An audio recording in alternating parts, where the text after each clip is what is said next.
Berikut adalah perbedaan antara pengukuran, penilaian, tes, dan evaluasi beserta contohnya. Yang pertama, pengukuran.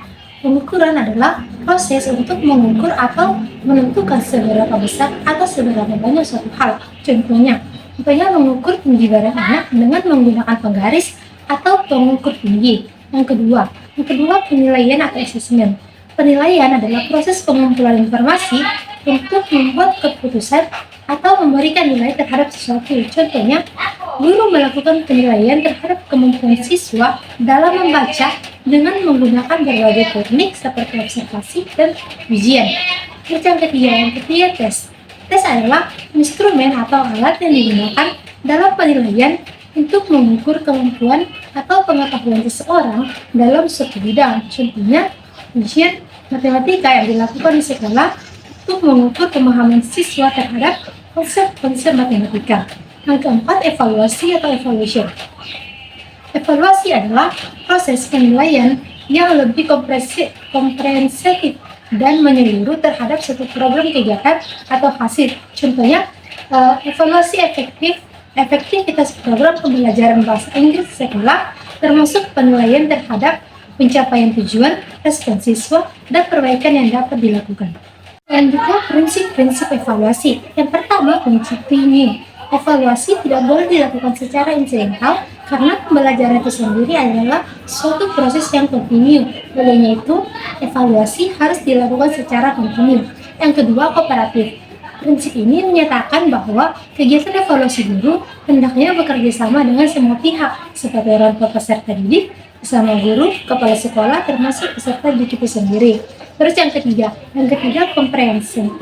Dalam melakukan evaluasi terhadap suatu objek, guru harus mengambil seluruh objek sebagai bahan evaluasi. Yang keempat, adil dan objektif. Dalam melaksanakan evaluasi, guru harus berlaku adil tanpa pilih-kasih. Semua peserta didik harus dilakukan sama tanpa pandang bulu. Yang kelima, praktis.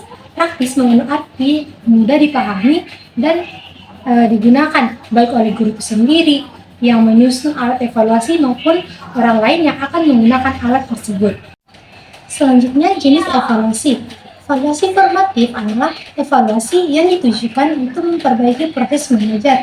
Jenis evaluasi wajib ini dilaksanakan oleh guru bina studi setelah mengajarkan satu unit pengajaran tertentu.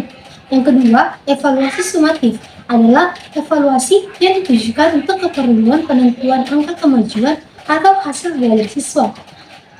Evaluasi penempatan adalah evaluasi yang ditujukan untuk menempatkan siswa dalam situasi belajar atau program pendidikan yang sesuai dengan kemampuannya. Selanjutnya, evaluasi diagnostik. Evaluasi diagnostik adalah evaluasi yang ditujukan guru untuk memecahkan kesulitan belajar yang dialami oleh siswa tertentu. Nah, perbedaan yang paling mendasar yaitu pada evaluasi diagnostik yang bertujuan untuk mengidentifikasi kebutuhan awal. Evaluasi formatif memberikan umpan balik selama pembelajaran, sementara evaluasi sumatif digunakan untuk mengevaluasi hasil akhir pembelajaran. Selanjutnya, sasaran evaluasi pembelajaran adalah aspek-aspek yang terkandung dalam kegiatan pembelajaran yang meliputi yang pertama tujuan pembelajaran, yang kedua unsur dinamis, dan dapat disebut juga dengan sumber belajar yang meliputi pesan, orang, bahan, alat, teknik, dan latar.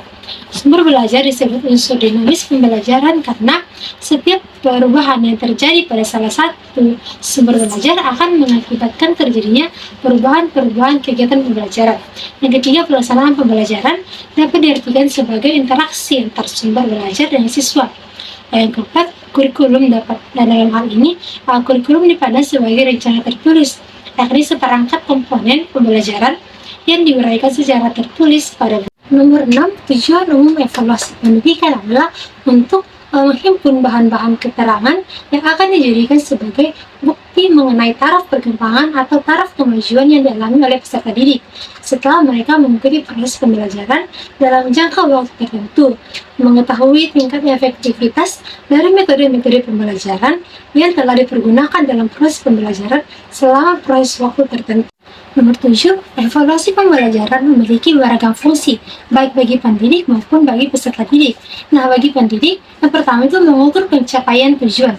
Nah, evaluasi membantu pendidik untuk mengukur sejauh mana siswa mencapai tujuan pembelajaran yang telah ditetapkan. Yang kedua, mengidentifikasi kebutuhan siswa. Melalui evaluasi, pendidik dapat mengidentifikasi kebutuhan dan kesulitan siswa dalam pembelajaran, sehingga dapat merancang strategi pengajaran yang sesuai. Yang ketiga, memberikan umpan balik. Hasil evaluasi memberikan umpan balik kepada pendidik tentang efektivitas metode pengajaran dan kurikulum yang digunakan. Yang keempat, mengarahkan perbaikan. Evaluasi membantu peserta didik dalam merencanakan perbaikan dan penyesuaian pada proses pembelajaran agar lebih efektif dan sesuai dengan kebutuhan siswa. Yang kelima, membantu pengambilan keputusan. Hasil evaluasi membantu pendidik dalam pengambilan keputusan terkait penempatan siswa, pengembangan kurikulum, dan penggunaan metode pengajaran yang efektif. Nah, selanjutnya bagi siswa, yang pertama itu mengetahui kemampuan pribadi.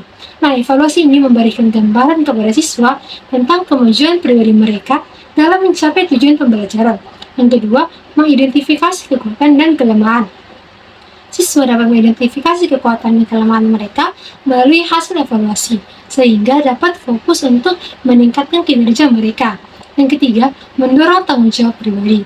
Evaluasi membantu siswa untuk mengembangkan tanggung jawab pribadi terhadap pembelajaran mereka sendiri dan meningkatkan motivasi belajar. Yang keempat, memberikan umpan balik. Hasil evaluasi memberikan umpan balik yang konstruktif kepada siswa tentang area yang perlu diperbaiki dan cara untuk meningkatkan pencapaian mereka. Yang kelima, membantu perencanaan karir. Evaluasi pembelajaran juga dapat membantu siswa dalam merencanakan karir atau jenjang pendidikan berikutnya berdasarkan hasil evaluasi yang telah diperoleh sebelumnya.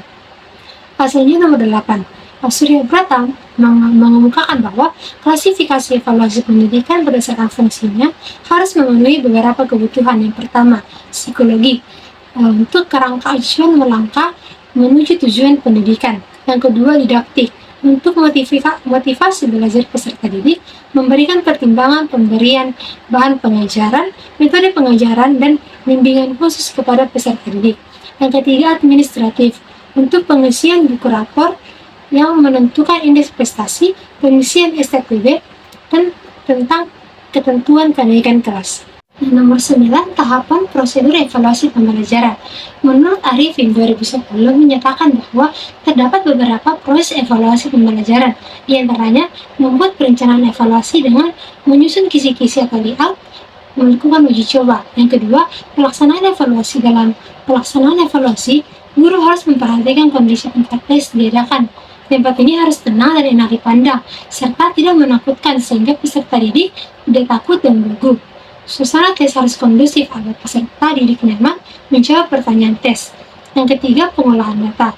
Setelah semua data kita kumpulkan, baik data itu dari kita langsung yang mengadakan kegiatan evaluasi maupun dari orang lain yang mengevaluasi orang yang kita maksud, data tersebut harus diolah. Dengan mengolah data berarti ingin memberikan nilai dan makna kepada peserta didik mengenai kualitas hasil pekerjaannya. Yang keempat, penafsirkan hasil evaluasi. Penafsiran terhadap suatu evaluasi harus didasarkan atas kriteria tertentu yang disebut dengan norma. Bila penafsiran data itu tidak berdasarkan kriteria atau norma tertentu, hanya berdasarkan pertimbangan pribadi dan kemanusiaan, maka termasuk kesalahan besar. Ada dua jenis penafsiran data, yaitu penafsiran kelompok dan penafsiran individual. Penafsiran kelompok adalah penafsiran yang dilakukan untuk memenuhi karakteristik kelompok berdasarkan hasil evaluasi antara lain prestasi kelompok, rata-rata kelompok, sikap kelompok, dan distribusi nilai kelompok. Yang kelima, laporan. Semua kegiatan dan hasil evaluasi harus dilaporkan kepada berbagai pihak yang berkepentingan, seperti pimpinan atau kepala sekolah, orang tua peserta didik, dan peserta didik itu sendiri. Hal ini dimaksudkan agar hasil yang dicapai peserta didik dapat diketahui oleh berbagai pihak dan dapat menentukan langkah selanjutnya. Yang ke-10, tes merupakan cara untuk atau alat penilaian atau serangkaian tugas yang dijalankan oleh siswa atas sekelompok siswa untuk menghasilkan nilai terkait tingkah laku atau prestasi mereka. Prestasi tersebut mencerminkan pencapaian tujuan instruksional pembelajaran atau penguasaan materi yang diajarkan, serta menunjukkan kedudukan siswa dalam kelompoknya. Sebagai alat evaluasi belajar, tes memiliki dua fungsi utama, yaitu untuk mengukur penguasaan materi atau pencapaian tugas tertentu dan menentukan kedudukan siswa dalam kelompok terkait penguasaan materi atau pencapaian tujuan pembelajaran. Contohnya itu tes lisan. tes tertulis, dan tes tindakan atau perbuatan. Selanjutnya teknik non-tes. Teknik non-tes, teknik evaluasi yang fokus pada aspek efektif dan psikomotor siswa sangat penting, berbeda dengan teknik evaluasi yang lebih menekankan pada aspek kognitif. Contohnya, observasi, wawancara atau interview, dan kuesioner.